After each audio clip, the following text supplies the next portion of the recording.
হামজা সৌমিত্রা বাংলাদেশের সম্মান উঁচিয়ে ধরছে বিশ্বের বুকে, কিন্তু সেই সম্মান এক নিমিষেই মাটিতে মিশিয়ে দিচ্ছে এই দেশের কিছু মানুষ।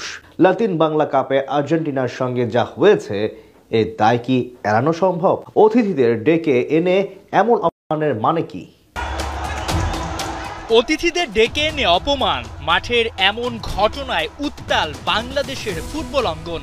17 না পেরোনো ফুটবলারদের অখেলোয়াড়সুলভ আচরণে লজ্জায় মাথা কাটা গেছে বাংলাদেশের। কিন্তু কেন, কি কারণে ঘটলো এমন বাজে পরিস্থিতি? আসলে এটা একটা বিচ্ছিন্ন ঘটনা। একটা ফুটবল ম্যাচে এমন হতে পারে, যদিও কেউ কামনা করে না।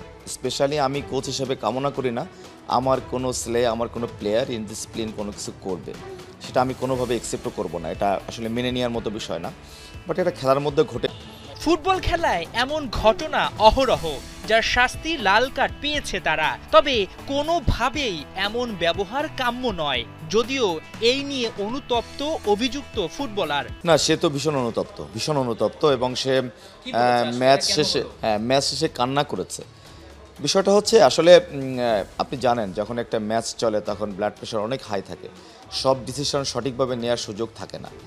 সে যখনই এটা করে ফেলছে, পরক্ষণেই সে অনুতপ্ত হয়েছে এবং সে ম্যাচ শেষে ড্রেসিং রুমে কান্নাও করেছে, সরি তো বলেছে, এটা স্বাভাবিক বিষয়। এবং বিতর্কিত ঘটনায় কিছুটা ধামাচাপা পড়ে গেছে ফিউচার স্টারসদের মাঠের পারফরম্যান্স। বিশেষ করে প্রবাসীদের খেলায় কতটা সন্তুষ্ট কোচিং প্যানেল? ক্যাসপার হক বিতর্ষক চাকমারা হারিয়ে যাবে না তো অযত্ন অবহেলায়? ডেফিনেটলি আমি বলবো যে প্রত্যাশা মাফিক করতে পেরেছে। আমাদের যে এক্সপেকটেশন ছিল সেটা, দর্শকদের এক্সপেকটেশন তো সবসময় ভিন্ন হয়। দর্শকরা সবসময় চায় তার প্রিয় দলটা জিতুক, এটা সবাই চায়।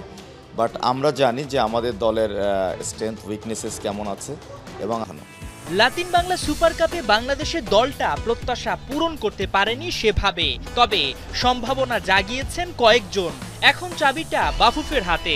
কবে কার জন্য খুলবে বয়স ভিত্তিক কিংবা সিনিয়র টিমের দরজা, সেটা তো তারাই জানে। তবে পজিটিভ দিক শুধু হাইপ নয়, প্রবাসীদের মাঝে আছে প্রতিভা, যেটা কাজে লাগাতে প্রয়োজন প্রপার নার্সিং আর ট্রেনিং।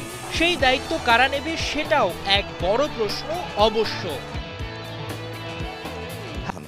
লাতিন বাংলা সুপার কাপে বাংলাদেশের দলটা প্রত্যাশা পূরণ করতে পারেনি সেভাবে। তবে সম্ভাবনা জাগিয়েছেন কয়েকজন। এখন চাবিটা বাফুফের হাতে। কবে কার জন্য খুলবে বয়স ভিত্তিক কিংবা সিনিয়র টিমের দরজা, সেটা তো তারাই জানে। তবে পজিটিভ দিক শুধু হাইপ নয়, প্রবাসীদের মাঝে আছে প্রতিভা, যেটা কাজে লাগাতে প্রয়োজন প্রপার নার্সিং আর ট্রেনিং। সেই দায়িত্ব কারা নেবে, সেটাও এক বড় প্রশ্ন অবশ্য।